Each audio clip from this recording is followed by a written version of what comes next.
Alors ici, on demande de calculer la primitive de tangente qui est très très simple. Je vous le dis tout de suite, c'est aussi une qu'on peut trouver tout de suite. Bon, d'entrée de jeu, comme je l'ai fait avec l'exponentielle de e de x sur e de x plus 1, eh bien ici, vous savez trouver tout de suite la réponse. Je peux vous dire que la réponse sera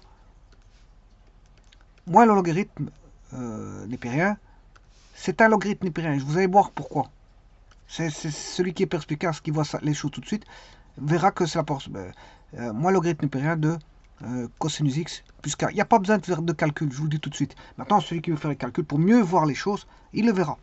Alors, avant toute chose, je vous rappelle que ici, x doit être différent de pi demi plus kpi, en radians, hein, c'est des radians, voilà. X doit être différent de pi demi plus kpi. Bon, ça c'est la première des choses, c'est comme ça, la primitive existe dans son domaine, et en dehors elle n'existe pas, la primitive. Alors pourquoi je dis que c'est moins ln de cosinus x sur... parce qu'en fait, la tangente n'est rien d'autre que sinus x sur cosinus x, bien sûr dx, et que la primitive, enfin la différentielle de cosinus x, voilà, cosinus x, ben, c'est moins sinus.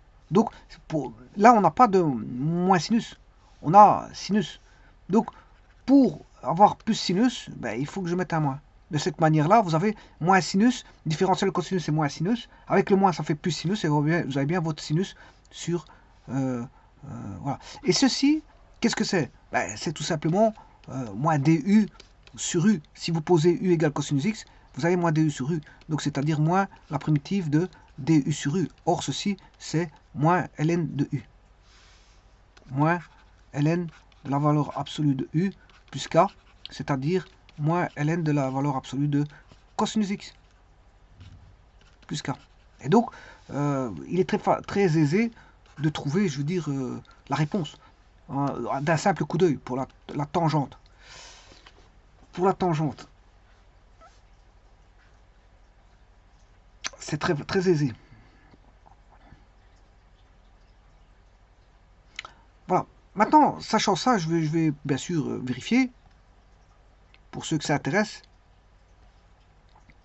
Je sais bien que la réponse est bonne, hein, mais bon, je vais la vérifier quand même pour ceux qui sont intéressés par la vérification en calculant la différentielle de moins ln de la valeur absolue de cosinus x plus k. Voilà.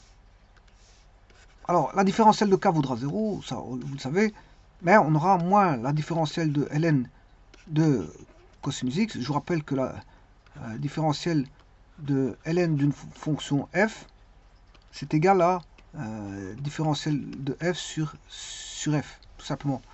Donc la différentielle est au numérateur. Ce qui veut dire qu'on aura moins... Alors, le cosinus, je le recopie au dénominateur sur, bien sûr, la différentielle de cos est égal à moins sinus x différentielle de x sur cos x. Et là, vous obtenez bien tangente x. Puisque moins par moins, ça fera plus. Vous aurez sinus sur cosinus qui vous tangente x, bien sûr, dx. Et bien, c'est bien ce qu'il fallait calculer, c'était la primitive de tangente x. Je vous remercie.